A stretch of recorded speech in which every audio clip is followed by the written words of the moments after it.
नमस्कार, स्वागत है आपका न्यूज इंडिया में। मैं हूं आपके साथ उमंग माथुर और आप देख रहे हैं अपना उत्तराखंड। आइए बुलेटिन की शुरुआत करते हैं उत्तराखंड की कुछ प्रमुख खबरों के साथ।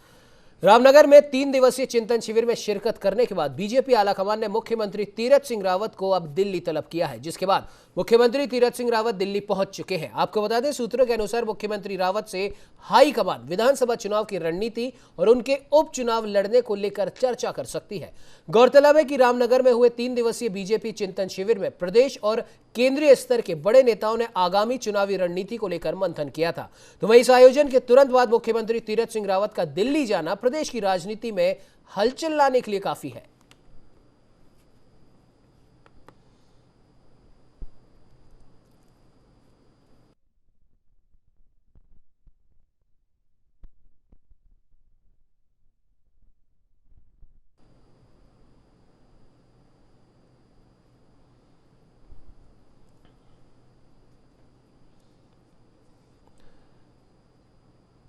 आपको बता दें कि मुख्यमंत्री तीरथ सिंह रावत को भाजपा संगठन की ओर से बुलाया गया। हालांकि अभी तक इसकी कोई ठोस वजह नहीं बताई जा रही। प्रदेश भाजपा के 3 दिवसीय चिंतन शिविर से लौटे मुख्यमंत्री तीरथ सिंह रावत को दिल्ली से बुलावा आया है। आपको बता दें, मुख्यमंत्री के कई कार्यक्रम प्रदेश में तय थे, लेकिन उन्हें रद्द कर दिया गया है और मुख्यमंत्री दिल्ली पहुंच चुके हैं।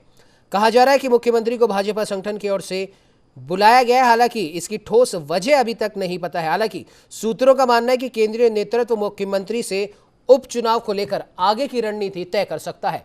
तो वह इस खबर पर ज्यादा जानकारी के लिए देहरादून से संवाददाता विशाल गर्ग हमारे साथ फोन लाइन पर जुड़ चुके हैं। विशाल, जानना चाहेंगे आपसे कि बीजेपी चिंतन शिविर से लौटे थे मुख्यमंत्री और आज उनके कई कार्यक्रम भी तय थे, लेकिन अचानक दिल्ली बुलावा आ गया, तो कई तरह के राजनीतिक कयास लगने लाजमी भी है। क्या कुछ कहना चाहेंगे? बिल्कुल उमंग, क्योंकि देखिए जिस तरह से मुख्यमंत्री तीरथ सिंह रावत को दिल्ली बुलाया गया है तो कहीं ना कहीं साफ अंदेशा जताया जा रहा है, क्योंकि देखिए मुख्यमंत्री जी को उपचुनाव लड़ना है और काफी ज्यादा समय नहीं रह गया है, क्योंकि 10 सितंबर से पहले पहले उनको अपनी एक विधायक के नाते भी उनको शपथ लेनी है। तो उसके लिहाज से मुख्यमंत्री तीरथ सिंह रावत का जाना वहां पर तय हुआ है। और जिस तरह से कयास भी लगाए जा रहे हैं या फिर सूत्रों के हवाले से भी जो जानकारी निकल करके आ रही है कि एक तो दायित्वधारियों की जो जिम्मेदारी है उनको निर्वाहित करने की जो प्रक्रिया है वो हो सकती है, और साथ ही कि मुख्यमंत्री तीरथ सिंह रावत कहां से चुनाव लड़ेंगे और कब वो चुनाव लड़ करके विधायक बनेंगे, उस पर भी रणनीति बन सकती है। तो ऐसे में मुख्यमंत्री तीरथ सिंह रावत सुबह ही दिल्ली के लिए रवाना हो गए थे, जहां पर वो दिल्ली पहुंचने के बाद जेपी नड्डा से भी मिल चुके हैं और लगातार अभी यही कयास लगाए जा रहे हैं कि मुख्यमंत्री से तमाम विषयों पर चर्चा होगी। और साथ ही जो सबसे बड़े विषय निकल करके आ रहे हैं वो यही होगा कि मुख्यमंत्री कहां से चुनाव लड़ेंगे और किस तरह से और कब तक उनको चुनाव लड़ने की जो तैयारी है वो कराई जाएंगी। तो उसको लेकर के तमाम जो चीजें हैं वो निकल करके सामने आ रही है उमंग। जी बिल्कुल विशाल, हालांकि 2 सीटों से बात चल रही थी, लेकिन कहीं ना कहीं कयास लगाए जा रहे हैं कि गंगोत्री सीट से मुख्यमंत्री चुनाव लड़ सकते हैं, लेकिन उसमें भी चुनाव आयोग का एक, हम कह सकते हैं कि पेच अटका हुआ है।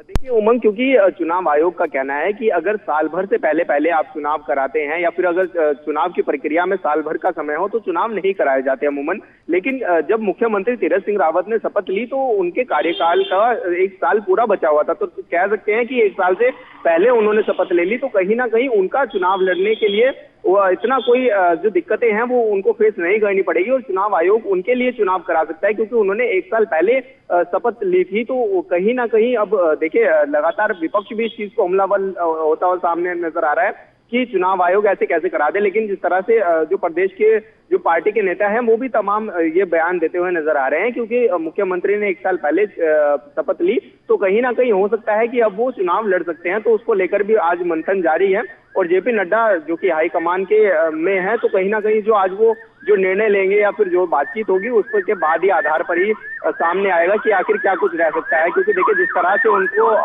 अचानक से दिल्ली बुलाया गया है तो बेसिक सी बात है कि काफी बड़े मुद्दे हैं, क्योंकि उन्होंने जो आज के कार्यक्रम थे वो भी उन्होंने सारे के सारे निरस्त कर दिए थे उमंग। जी बिल्कुल विशाल, बिल्कुल आपने सही कहा। कहीं ना कहीं अब खैर देखने वाली बात होगी कि क्या कुछ रूपरेखा आने वाले इस उपचुनाव की बनती है। फिलहाल इस खबर पे तमाम जानकारी देने के लिए आपका बहुत बहुत धन्यवाद। तो मैं आपको बता दें कि अपने प्राकृतिक सौंदर्य के लिए विश्व विख्यात फूलों की घाटी 1 जुलाई से पर्यटकों के लिए खोल दी जाएगी। नंदा देवी नेशनल पार्क के वन संरक्षक नंद बल्लभ शर्मा ने बताया कि फूलों की घाटी में पॉलीगोनम घास को उखाड़ने के साथ ही पुलिया एवं मार्गों को भी ठीक किया गया है। तो वही इस वक्त घाटी में लगभग 45 तरह के पुष्प खिले हुए हैं। हालांकि घाटी आने वाले पर्यटकों को कोविड नियमों का पालना जरूर करनी होगी। गौरतलब है कि फूलों की घाटी को सामान्य अवस्था में प्रत्येक वर्ष जून के प्रथम सप्ताह में खोला जाता है, परंतु कोरोना संक्रमण से बनी परिस्थितियों के कारण लॉकडाउन होने से इसे अब 1 जुलाई से खोला जा रहा है। 1 जुलाई 2021 से पर्यटकों के लिए खोली जा रही है। जो भी पर्यटक आएंगे वो 72 घंटे पहले की कोरोना नेगेटिव की रिपोर्ट कंपलसरी है। नेगेटिव रिपोर्ट प्राप्त होने के बाद ही उनको में अनुमति दी जाएगी। पर्यटकों के लिए वहां पर इस समय जो रास्ते बंद हो गए थे बर्फबारी के कारण, वो रास्ते खोल दिए गए हैं। 2-3 जगहों पर पुलियाएं टूट गई थी, पुलियाओं को निर्माण करा दिया गया है।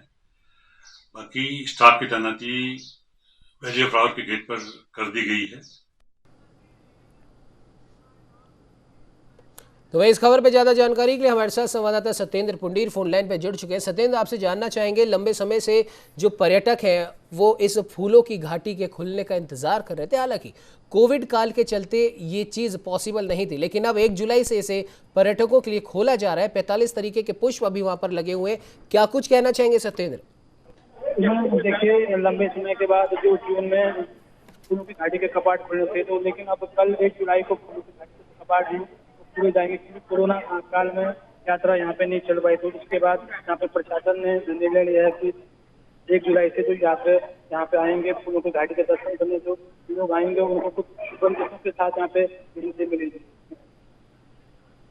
जी बिल्कुल सत्येंद्र, जानना चाहेंगे कि प्रशासनिक स्तर पर और क्या कुछ तैयारियां, क्योंकि अब कल से ही यानी कि 1 जुलाई से ही ये फूलों की घाटी खुल रही है। हालांकि कोविड नियमों की पालना तो करनी ही है, साथ ही साथ और क्या कुछ तैयारियां की गई हैं? अमूल तैयारियां पूरी कर दी गई है। जो लोग बाहरी राज्यों से उत्तराखंड में प्रवेश करेंगे उनको आरटीपीसीआर जो नेगेटिव रिपोर्ट कोरोना की वो बॉर्डर पे चेकिंग के दौरान उनको दिखानी पड़ी है। उसके बाद ही उनको इनसे यहाँ चमोली जिले में मिल रही है। तो तैयारियां कहीं ना कहीं पूरी हो चुकी है और अब यात्री की संख्या में बातें देखने वाली बात होगी। जी बिल्कुल सत्येंद्र, इस खबर में तमाम जानकारी देने के लिए आपका बहुत बहुत धन्यवाद।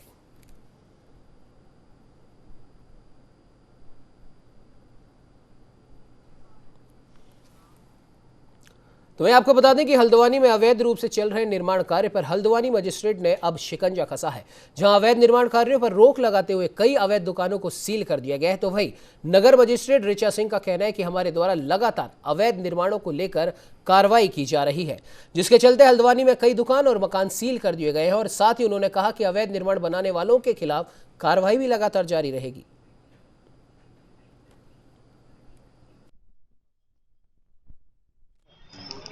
प्राधिकरण की टीम के द्वारा शहर में कार्रवाई की जा रही है। जो लोग बिना नक्शा पास कराए निर्माण कर रहे हैं, चाहे वो कमर्शियल हो या आवासीय हो, उस पर लगातार नज़र रखी गई है। कुछ काम नोटिस दिए गए थे, रुकवाए गए थे, चालान किया गया था, लेकिन इसके बाद भी जिनके द्वारा बिना पास कराए नक्शा कार्य किया जा रहा था, उन ऐसी 5 दुकानों को आज सील किया गया है। इसके अलावा एक आर्य समाज के पास भी एक जो दुकानें बन रही थी उसमें भी सील की कार्रवाई की गई है। तो वहीं आपको बता दें कि उत्तराखंड हाईकोर्ट ने रोडवेज कर्मचारियों को 5 महीने से वेतन न दिए जाने के खिलाफ दायर याचिका पर सुनवाई की, जहां कोर्ट ने सभी पक्षों को सुनने के बाद सरकार से परिवहन निगम को 23 करोड़ रुपए शीघ्र ही अवमुक्त करने को कहा है। कोर्ट ने यह भी कहा कि रोडवेज कर्मचारी महामारी से नुकसान के लिए जिम्मेदार नहीं है और काम के बदले तनख्वाह उनका मूलभूत अधिकार है और सरकार उनसे यह अधिकार छीन नहीं सकती।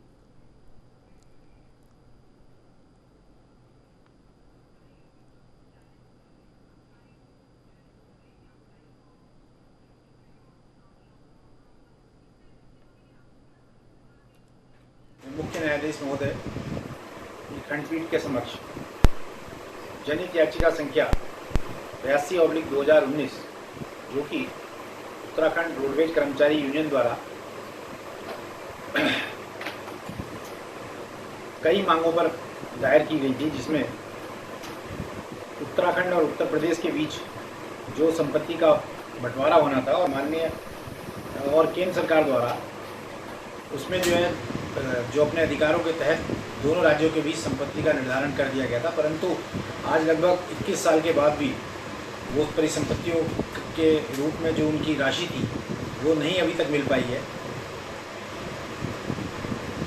एवं इसके अलावा जो पिछले 5 माह से जो भुगतान वेतन का नहीं हुआ है को लेकर याचिका थी, जिसमें अभी 2 दिन पहले माननीय उच्च न्यायालय ने मुख्यमंत्री महोदय से कैबिनेट बुलाने का आग्रह किया था ताकि मामले का निस्तारण किया जाए।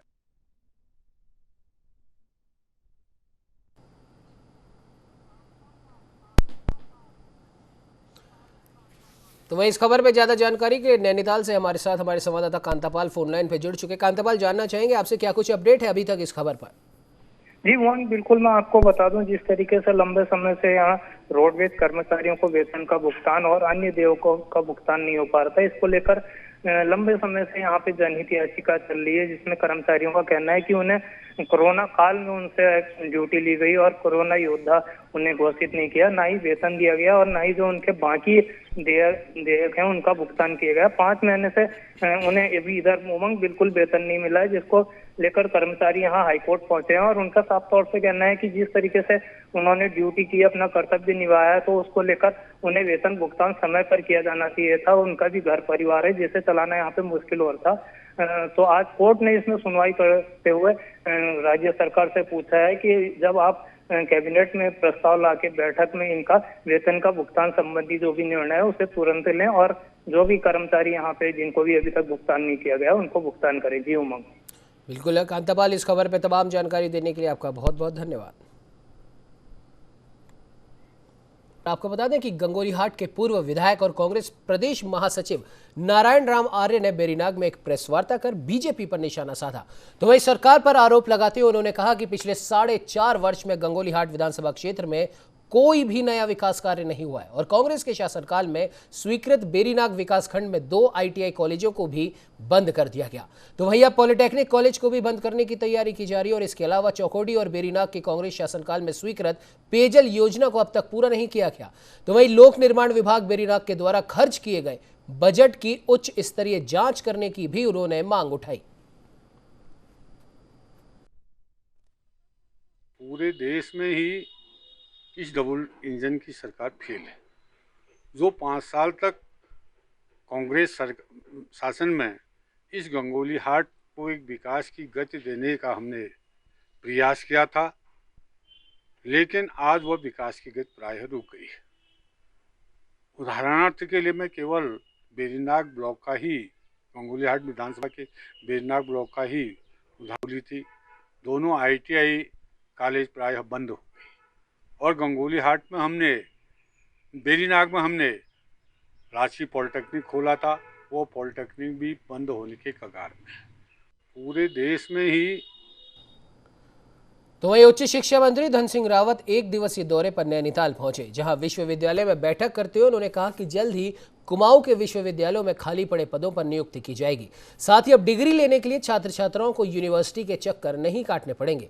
इसके लिए जल्द ही डिजिलॉकर के माध्यम से छात्रों को डिग्री उपलब्ध करवाई जाएगी। तो वहीं पत्रकार वार्ता करते हुए उन्होंने कहा कि राज्य सरकार द्वारा कई नई योजनाएं शुरू की जा रही हैं, जिसमें मुख्यमंत्री सोलर स्वरोजगार योजना के तहत 25 किलोवाट से 50 किलोवाट के सोलर प्लांट 10,000 बेरोजगार युवाओं को मुहैया कराए जाएंगे, जिसमें सब्सिडी के साथ ऋण देने की भी योजना राज्य सरकार के द्वारा तैयार की गई है ताकि युवाओं को रोजगार मिल सके। कि अब डिग्री जो है डिजिलॉकर के माध्यम से दी जाएगी और ये इतनी बड़ी अच्छी सुविधा है कि अब बच्चा जो है विश्वविद्यालय और कॉलेज के चक्कर नहीं काटेगा, उसके फ़ोन पे ही उसकी डिग्री अवेलेबल रहेगी। दूसरा, हम जितने टीचिंग और नॉन टीचिंग के पद हमारे विश्वविद्यालय में खाली हैं, लगभग 116 पद विश्वविद्यालय के, हम बहुत जल्दी इसकी विज्ञप्ति जारी कर रहे हैं और उन पदों को भरने की प्रक्रिया पूरी कर रहे हैं। तीसरा, हम दीक्षांत समारोह इस साल जो है सितंबर और अक्टूबर के बीच में कर देंगे। मैंने सभी कुलपतियों को कहा है कि भाई दीक्षांत समारोह की डेट तय करके और दीक्षांत समारोह करने हैं कि हम अक्टूबर तक 18 साल से ऊपर के लोगों का 100% वैक्सीनेशन करते हैं। बच्चे तो वहीं पौड़ी में कोरोना की संभावित तीसरी लहर को देखते हुए जिलाधिकारी ने ग्रामीण क्षेत्रों की स्वास्थ्य सुविधाओं का निरीक्षण किया, जिससे कि समय रहते प्रभावी कदम उठाए जा सके। तो वहीं जिलाधिकारी ने ग्रामीण क्षेत्र लोवाली पहुंचकर यहां के प्राथमिक स्वास्थ्य केंद्र का निरीक्षण किया, तो मालूम हुआ कि अस्पताल के चिकित्सक शाम ढलने के बाद यहां उपस्थित नहीं रहते, जिससे मरीजों को भी उपचार के लिए भटकना पड़ता है। जिस पर डॉक्टरों ने स्पष्टीकरण देते हुए कहा कि उन्हें मिले आवासीय भवन की हालत दयनीय बनी हुई है, जिस कारण उन्हें मजबूरन पौड़ी से ही रोजाना सुबह अस्पताल पहुंचना पड़ता है। तो वही समस्या पर जिलाधिकारी ने मुख्य चिकित्सा अधिकारी को अस्पताल आवासीय भवनों की डीपीआर तैयार करने को कहा। निरीक्षण के समय मेरे साथ में chief medical officer Pauri doctor Sharma थे, साथ में MOIC डॉक्टर कुंवर भी हैं। मौके पे वहाँ पे 2 डॉक्टर इस PHC में तैनात हैं, एक होम्योपैथिक है, एक MBBS है, 2 ANM और एक स्टाफ नर्स भी तैनात है। कुल मिला के 12 स्टाफ यहाँ पर तैनात किया गया है। 4 बेड की यहाँ पे व्यवस्था है और 13 ग्राम पंचायतों को इससे जो है आच्छादन किया जाता है आम जनों को। और यहाँ पर 2 ऑक्सीजन कॉन्सेंट्रेटर मशीन्स उपलब्ध कराई गई हैं और वैक्सीनेशन का पूरा व्यवस्था यहाँ पे बनाया गया है। हेल्थ एंड वेलनेस सेंटर भी यहाँ पे स्थापित किया गया है। निरीक्षण के समय तो मैं आपको बता दें कि गंगनहर की तेज धारा में करीब 50 फीट ऊंचाई से छलांग लगाना कोई मामूली बात नहीं है, लेकिन कुछ युवा अपनी जान हथेली पर लेकर ऐसा करते दिखाई दे रहे हैं। और ये कोई कर्तव्य या तमाशा नहीं है, बल्कि बच्चों के परिवार और क्षेत्रीय सुरक्षा कर्मियों की लापरवाही का जीता जागता सबूत है। जी हां, दरअसल इन दिनों तन झुलसा देने वाली गर्मी के चलते मासूम और नासमझ बच्चे गंगनहर के तेज बहाव में डुबकी लगा रहे हैं। लेकिन हैरत की बात तो यह है कि ये बच्चे गंगनहर में जानलेवा स्टंट भी करते दिखाई दे रहे हैं। तो वहीं नहर में डुबकी लगाते समय कई हादसे पहले भी हो चुके हैं, लेकिन इसके बावजूद प्रशासनिक अधिकारियों की ओर से कोई कार्रवाई नहीं की जा रही।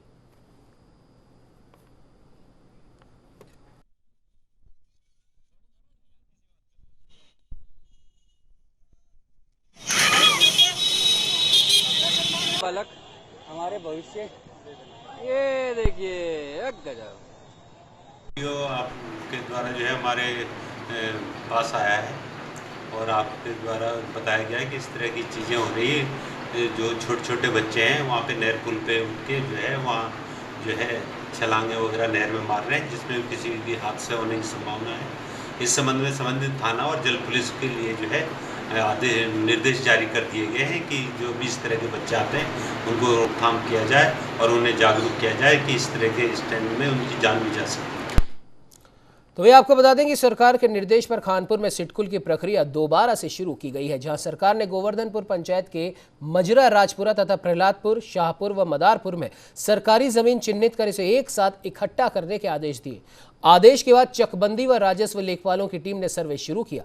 आपको बता दें कि खानपुर विधायक कुंवर प्रणव चैंपियन के प्रस्ताव पर सरकार ने करीब 3 साल पहले खानपुर में सिटकुल की स्थापना की संभावनाएं तलाशने का कार्य शुरू किया था, जिसे लेकर प्रशासन व सिडकुल के अधिकारियों ने राजपुरा में इसके लिए भूमि चिन्हित कर ली थी। लेकिन बाद में यहां जल भराव की शिकायत पर सरकार ने IIT रुड़की से इसकी तकनीकी जांच कराई थी। जांच में भूमि को औद्योगिक स्थापना के अनुकूल पाया गया, जिसके बाद उसी समय कोविड के चलते फिर से यह प्रक्रिया रुक गई। लेकिन अब कोरोना से राहत मिलने के बाद सरकार ने यह प्रक्रिया दोबारा शुरू की है।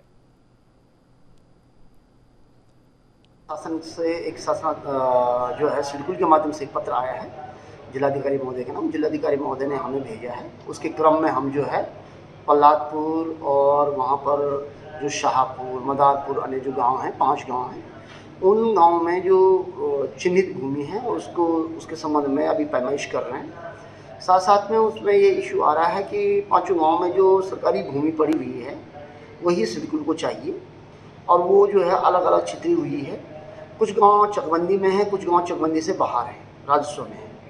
तो उनको किस तरीके से एक किया जाए, एक ही सामने उनको किया जाए, जिससे कि जो है सिडकुल की एक विस्तृत बढ़िया योजना उसमें बन सके, उस संबंध में काम चल रहा है। तो देश के साथ साथ उत्तराखंड में कोरोना वायरस के डेल्टा प्लस वेरिएंट की चिंता के बीच कोरोना की तीसरी लहर की आशंका और बढ़ गई है। तो वही कोरोना की 3rd वेव को लेकर देहरादून प्रशासन अब सख्त नजर आ रहा है। बाहर से आने वाले लोगों पर नजर रखी जा रही है। जिलाधिकारी आशीष श्रीवास्तव का कहना है कि कोरोना की तीसरी लहर से निपटने के लिए पुख्ता इंतजाम किए गए हैं। अस्पतालों की मात्रा बढ़ाई जा रही है। दूरस्थ क्षेत्रों में भी ऑक्सीजन सिलेंडर पहुंचाए जा रहे हैं।